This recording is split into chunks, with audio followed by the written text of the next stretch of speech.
Hello everyone and welcome back to another video. Last night was the first round of the NBA draft and we got to see 30 new NBA players get drafted to their brand new teams. And I'm going to be going back through all 30 of the first round picks and grading them based on how I think they fit with the team, based on if I think that they are a good player, and how I just think if it was a good pick or not. So without further ado, let's get started. So first overall, the Dallas Mavericks made the easiest selection of the night, taking Cooper Flagg out of Duke. I am going to give this pick an A+. Cooper Flagg is a 6'10" small forward who could score on all three levels and is also one of the best defenders in this entire class, which is why he has gotten comparisons to guys like Kevin Garnett and Kawhi Leonard. He can guard probably the 1 through 5 on the perimeter, and also he has the strength and versatility to guard in the post as well. He's going to be a very good NBA player. I don't know if he'll ever be like an MVP type of guy like some people have been saying, but I do know even at the worst, Cooper Flagg will probably be just a good NBA starter. I don't know if he'll be an MVP, but I think he'll have a few All-Stars, a few All-NBA teams, and he's going to be the Mavericks' day one small forward. His only competition is Najee Marshall and PJ Washington, so he should easily be able to be a day one starter in Dallas, which is a big deal for him, the reigning college basketball player of the year. At number 2, the San Antonio Spurs went with Dylan Harper out of Rutgers. Harper is a 6'6" guard who can play the 1, the 2, sometimes maybe the 3. I'm going to give this pick an A for San Antonio. It was another easy selection. Everyone knew that they were going to draft him. The number 1 and number 2 picks were already made for a long time. Harper is a good playmaker who has a lot of family history in the NBA. His dad, Ron, played with Michael Jordan in the 90s, won a few championships. And his brother, Ron Harper Jr., plays for the Pistons currently. I don't love the fit of Dylan Harper in San Antonio.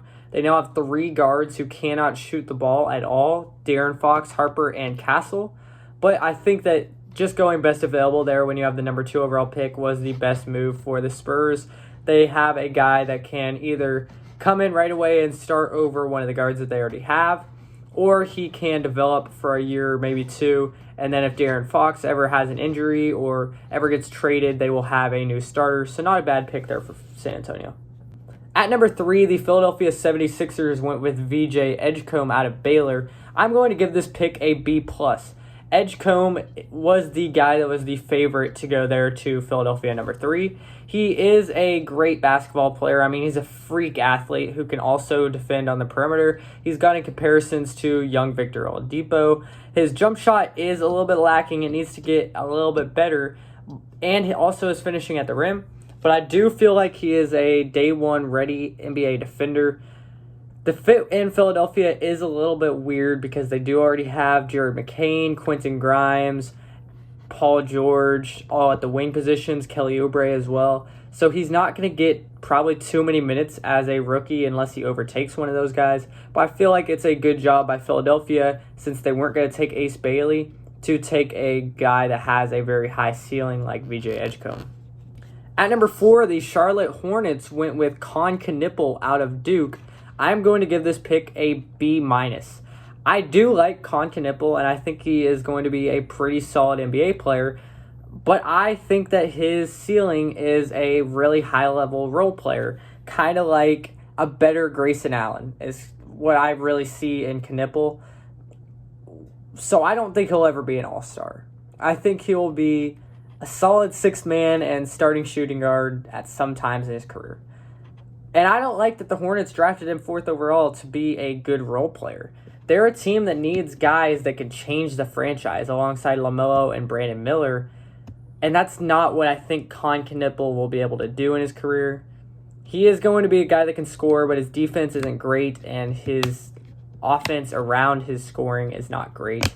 He is a shooter, though, so maybe the Hornets found the next J.J. Redick. I don't know. We're going to have to wait and see.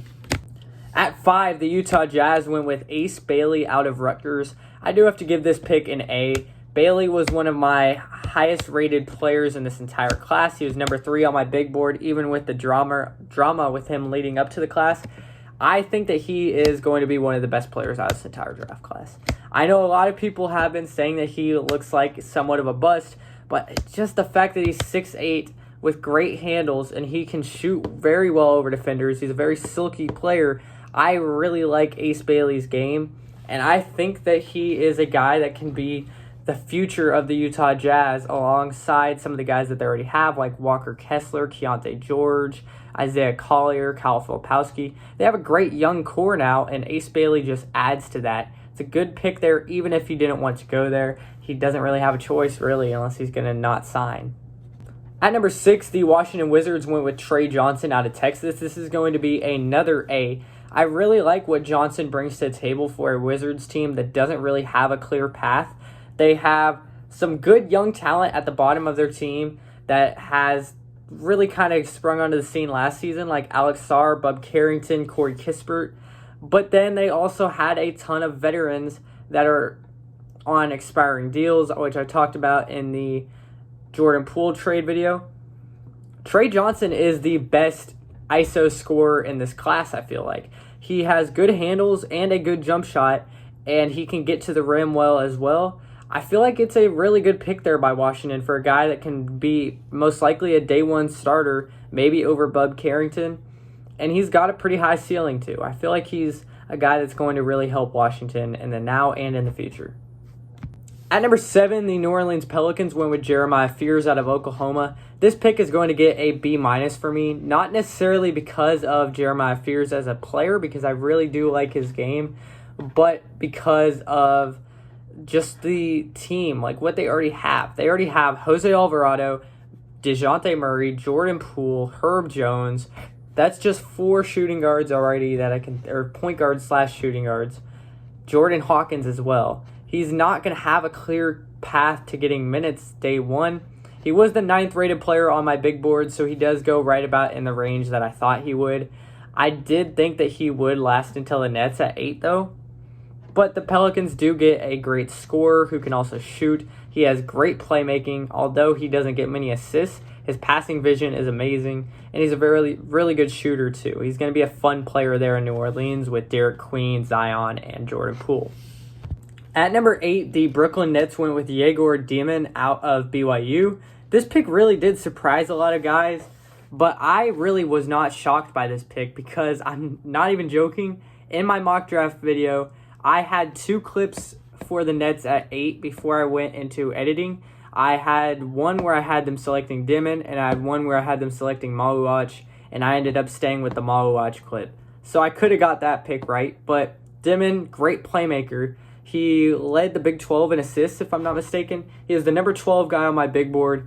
I don't think he's ever going to be a star. Oh, I forgot to give him a grade. I'll give it a C+. I don't love it there for Brooklyn. Doesn't really make sense with their direction and how their team's built.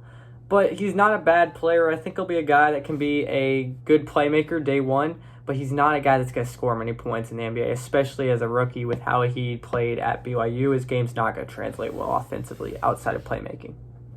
At number 9, the Toronto Raptors went with Colin Murray-Boyles out of South Carolina. This was more of the first shocking pick to me. I'm going to give this pick for the Raptors a C. I don't really love it because Murray-Boyles, I don't think his offensive game is going to translate well to the NBA. I know his defense will definitely translate well. He was an amazing defender at South Carolina, both in the post. He was a tiny bit versatile. He was able to guard some threes on the perimeter, but mainly he guarded 4s and 5s. He could guard people on the post-up, but his offense is so lacking. His rebounding is fine, though. I need to see where I had him on my big board. I had him at number 15. I did not think that he would be a top 10 pick at all, but the Raptors could be finding someone here that is just a complete dog, kind of like Dennis Rodman. He's not going to have any offensive game, though. But he does kind of fit well on this team. It's kind of more of a high-risk, high-reward guy, though, for the Raptors. At number 10, the Phoenix Suns selected Kaman Maluach out of Duke, even though they still traded for Mark Williams. I'm going to give this pick an A-, though. I don't know how the fit is going to work with Nick Richards, Mason Plumlee, Kaman Maluach, and Mark Williams. They literally have 3 people from that 2022 Hornets team that are all centers, so kind of weird there. I just don't know how it's all going to work because Richards Mowach, and Williams are all three guys that cannot play the four, cannot stretch the floor, and cannot handle the ball at the NBA level. So I don't understand what they're going for here with this trio of bigs. But Mowach is a very promising prospect. He's a great big man who can rebound, block shots, and finish at the rim. Just a giant guy. He does have a little bit of like Hasheem Thabeet written on him, but I do think he will end up being a solid NBA center. I don't know if he'll ever be a superstar, but I think he will be a starter for a while in the NBA. At number 11, the Memphis Grizzlies traded up with the Trailblazers to select Cedric Howard out of Washington State. I'm going to give this pick a B for the Grizzlies. He is a guy that I was hoping was still on the board for the Thunder. And a lot of people were saying that they made this pick to kind of replace Desmond Bane. But I feel like if they wanted a guy that would replace Desmond Bane, I would have rather gone with Kasparas Yakuchonis out of Illinois if I was the Grizzlies. It's kind of a confusing pick, but I do understand where they're coming from. They needed a guy that could stretch the floor. He's got a great wingspan and great vertical. He was a combine freak, and he's a guy that should be able to make a day one impact for the Grizzlies. I did have him at number 24 on my big board, but that's just because I feel like I wanted him to go to the Thunder, but obviously he didn't end up going there. I don't think he'll be a day one starter in Memphis. But learning from KCP, an already good 3-and-D guy, will really help his development as long as the Grizzlies keep KCP. At number 12, the Chicago Bulls went with Noah Asingwe out of Ratio Farm Ulm. He is French, I believe. I'm going to give this pick a C-. I did get it correct in my mock draft, but that doesn't necessarily mean that it's a good pick for the Bulls. He is not at all NBA ready. His defense is very, very good. That is something that I definitely will credit him with. But he does, a lot of people have been saying that he looks like the Matas Buzelis pick from last year, which I do see a bit. It's kind of a weird pick for the Bulls, though. They needed a guy. I feel like they're one good draft pick away from being a solid playoff contender. Kobe White, Buzelis, and Giddey is a good young trio. And then they go with Noah Asingwe, who's not at all means an instant contributor on offense. Defensively, he will really help, but he is probably a negative right now on offense in the NBA. But he still does have plenty of potential. He's the second youngest guy in the draft, so definitely not a terrible pick for the Bulls. Just as of right now, with what I thought the Bulls were going to be as a contender next year, it's not an amazing pick. At number 13, the New Orleans Pelicans traded up with the Hawks to select Derek Queen out of Maryland. This might end up being my steal of the draft. Queen is my number 7 player on my big board. He is one of my favorite guys. He was in my video of my favorite prospects for this year's draft. 6'10" big man who can handle the ball and who has an elite post bag. He was able to get the ball at the high post and drive into the paint. He has a good finishing bag. He had spin moves in his bag. He had Euro steps. He is just a very fun to watch big man, and his defense isn't amazing yet. But he is a kind of a more burly type of center that can box out well and get rebounds. I don't know. It's a really good pick for the Pelicans for me. I did forget to grade it, but I will give it a B+. At number 14, the San Antonio Spurs selected Carter Bryant out of Arizona. Bryant was the number 11th player on my big board, so I do think that the Spurs are getting pretty decent value here. I am going to give this pick a B+. Bryant's not going to get hardly any minutes, though, right away, because the Spurs do have a very, very crowded small forward, power forward rotation between Jeremy Sohan, Devin Vassell, Keldon Johnson, Harrison Barnes, Sandro Mamukelashvili. I mean, they just have a lot of guys. But Bryant wasn't a very good contributor for the Arizona Wildcats last year. He only averaged 6 points a game in 37 games. But he is a great athlete, and he has a pretty solid jump shot. I feel like in a few years, he can be kind of like what Keldon Johnson was that year where he averaged 20 points a game for the Spurs. He's not going to be that good of a scorer, but his defense is really good. He could be a potential really good 3-and-D guy with elite athleticism in the NBA. I do like this pick for the Spurs. At number 15, the Oklahoma City Thunder went with Thomas Sorber out of Georgetown. I am going to give this pick a C for my Thunder. I did have Sorber as my 21st best available guy, and I don't love it, but I do understand why they did pick him.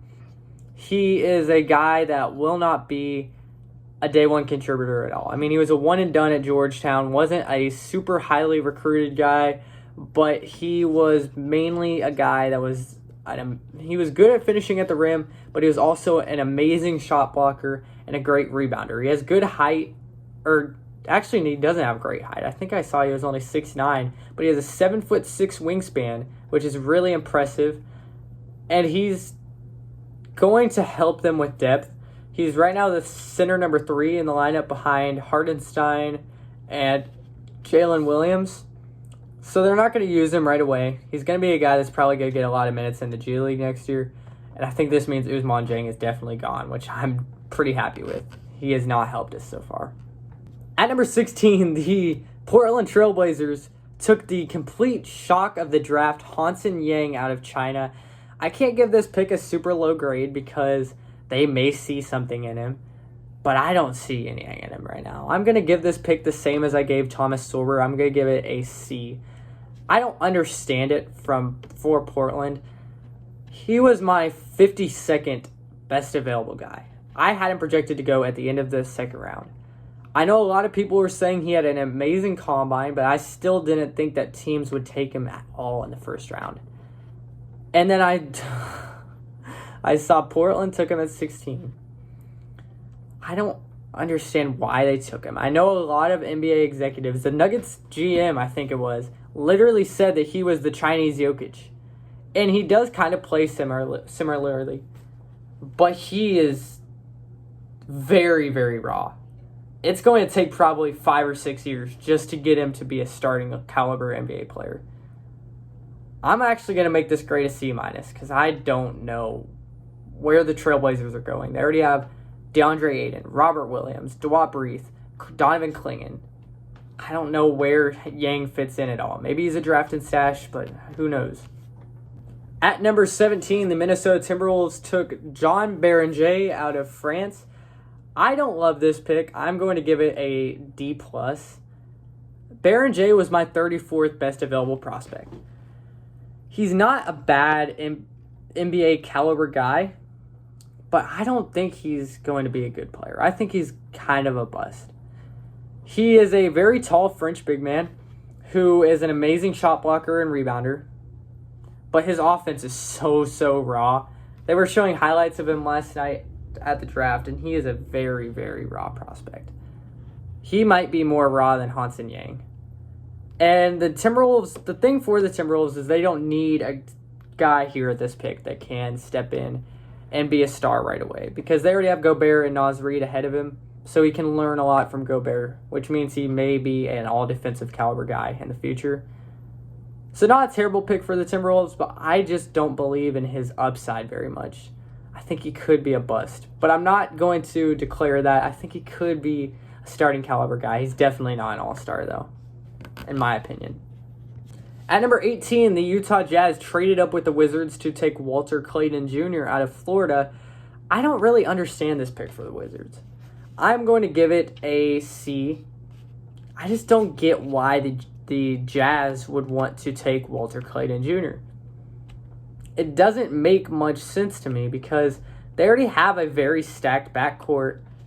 They didn't have a shooter, but I didn't feel like Walter Clayton Jr. was a guy I would take over Kasper Siakochonis if I was the Jazz. I really feel like they could have gotten someone better there at number 18, especially if you're trading up using future draft assets. I mean, they already have Colin Sexton, Keontae George, Isaiah Collier, Cody Williams is kind of a guard, Jordan Clarkson, Bryson Sabah, Johnny Juzang. And I don't think Walter Clayton is going to be much more at the NBA level than a ball handler and a shooter. Other than that, he's not going to be an amazing guy, but he's going to be a good role player. He is older, though, so he doesn't really even fit Utah's timeline. It's kind of a confusing pick there.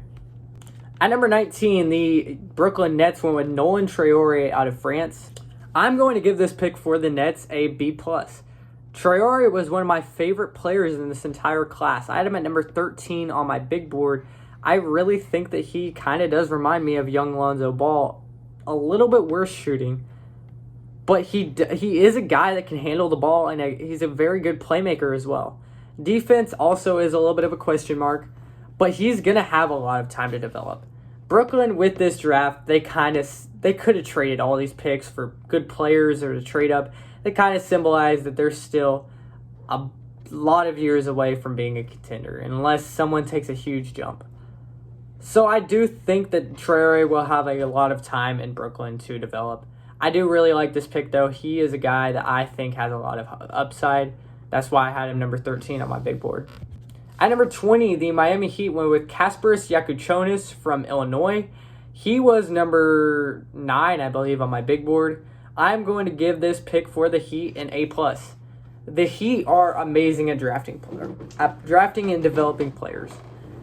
And they get a guy who has gotten comparisons to Austin Reeves and other great off-ball offensive guys that are currently in the NBA because he's a good shooter and he's a solid ball handler and playmaker. He did have a bunch of turnover issues at Illinois, but I think that that's something that NBA teams can kind of develop out of him. I think he'll be a good lead point guard even in the NBA, and the Heat kind of need someone like that with Davion Mitchell being a free agent and Terry Rozier being completely washed, really. So I think it's a great pick there by the Heat.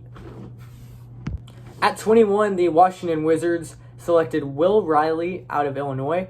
I did get this pick correct as well as the Nolan Traore one. I did forget to say that. I'm going to give this pick a B for the Wizards. Not a terrible pick, but they did take another wing in the lottery with Trey Johnson. Will Riley is a lot more of a raw prospect, though. He only did play 1 year in college. He has been labeled as someone that can end up developing into a great 3-and-D guy, but he did only shoot around 30% from 3 in his 1 year at Illinois. Defense is there. He's a very long guy who is a good athlete, and he can defend the 1 through 5 in the future. I think now he's currently a guy that can defend the 1 through 3, but he definitely can get there in the future to where he's a good starting guard in the league. Kind of like what Bilal Coulibaly brings to the table now. Not a terrible pick from the Wizards, but I feel like they could got someone better.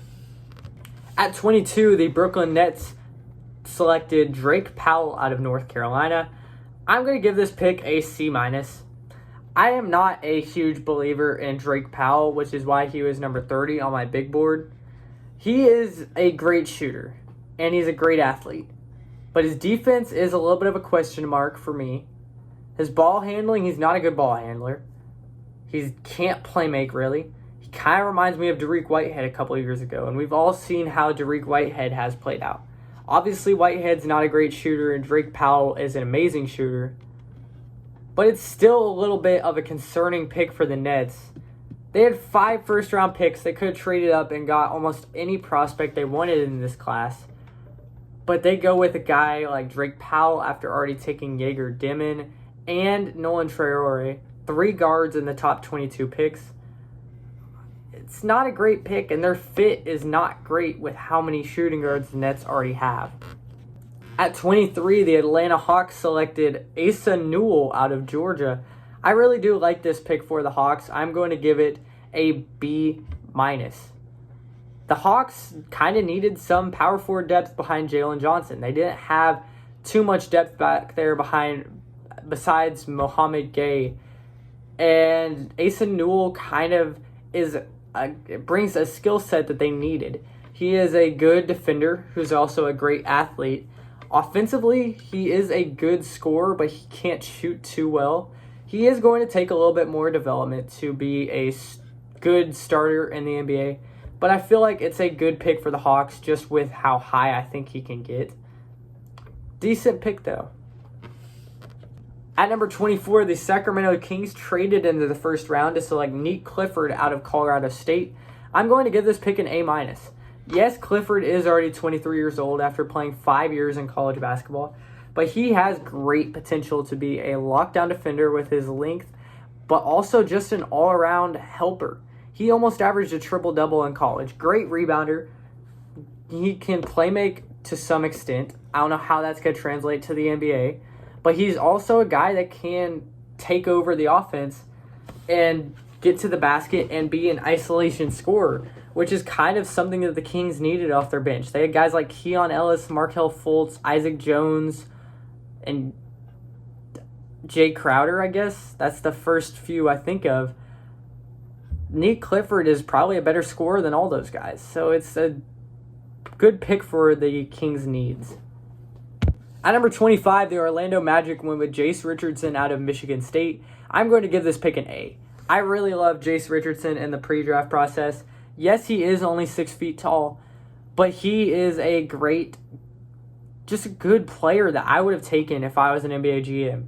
Amazing athleticism, good playmaker, and a great shooter at the point guard position.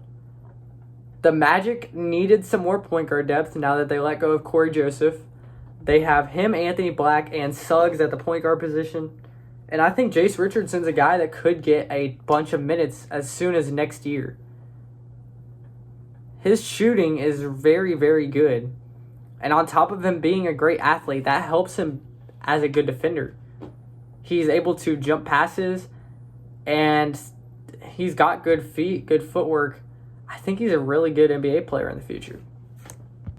At number 26, the Brooklyn Nets went with Ben Serif out of Israel. Serif, I'm going to give that pick a C. I don't love it for the Nets. I don't know too much about Ben Serif, so I'm not going to act like I do. But I do know that he was a guy that got a lot of comparisons to guards that could also play off the ball. So he's kind of more of a two guard that can score. And I don't hate him going to the Nets, but I do hate that they drafted him after they already took 3 point guards and shooting guards. I don't know where he fits in on the team. He probably does need some more development, so that's kind of why they took him there. But he's their 3rd point guard that they took on the night. So I don't love the pick from Brooklyn, but they could go in any direction. They could trade any of these rookies. Who knows what they're going to do. At number 27, the Brooklyn Nets had a back-to-back pick where they selected Danny Wolf out of Michigan. I'm going to give this pick a C+. I don't love Danny Wolf, but I do think that he is a guy that the Nets will be able to use really well in their system at the center spot. Kind of an undersized 5. I think he's only 6'9", 6'10". But he's a great floor spacer and also was able to handle the ball a little bit when he was at Yale. I think that he can be a good floor-stretching big, kind of like what Karl-Anthony Towns is on his worst days. Not even close to Karl-Anthony Towns in terms of talent, but like when Karl-Anthony Towns is having an off game, I feel like he's still able to sit out on the perimeter and hit catch-and-shoot threes.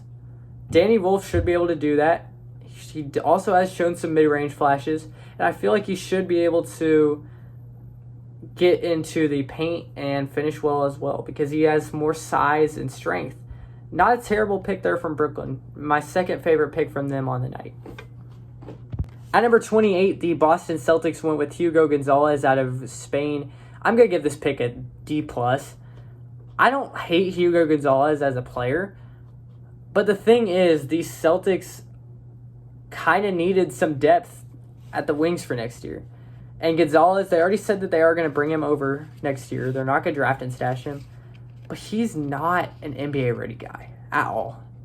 His defense is already amazing. Kind of like what we already saw from Noah Asingwe and Juan Berenjay. All these guys that came to the league, they're not NBA-ready, but they're great defenders. Hugo Gonzalez is literally on the draft broadcast. He's a shooting guard, and they showed off his rim protection. He's a crazy athlete, but offensively, he is unbelievably raw. He's not going to be a guy that can help the Celtics on offense at all next year. They might not win very many games at all. It's Peyton Pritchard, Jaylen Brown, Derek White, and a bunch of nobodies. At number 29, the Charlotte Hornets went with Liam McNeely out of UConn. I don't really like this pick. I'm going to give it a C. The Hornets drafted 2 white guys, and the meme has always been that the Hornets can't draft white people. And I don't love Liam McNeely as a prospect. I really don't. Because he's a great shooter. He's probably the best shooter in this entire draft class, in my opinion. But outside of his shooting, he is not a great player. He is still only 19 years old. He has a lot of time to develop. He'll probably have 6 years in the league, guaranteed. But right now, he's not someone that's going to bring too much to the table for the Hornets. So I don't love it for them. And at number 30, the Los Angeles Clippers drafted Yannick Conan Niederhauser out of Penn State. I did have him in my first round of my big board, I believe. He is a guy that was still in a lot of people's second rounds. And before the draft combine, he was ranked outside of the top 100 on ESPN, and I think just about every other major website's draft big boards. He really just rose up out of nowhere. Only averaged 12 points a game at Penn State last year. I don't know too much about him, but I do know he's a good rebounder and a good defender. Offensively, he does have some good skills. I feel like he can be a face-up 5 in the league. At 6'11", he has good size, and I think the Clippers could have found a good gem right here. I'm going to give the pick, I don't think I already graded it. I'm going to give the pick a B+, though.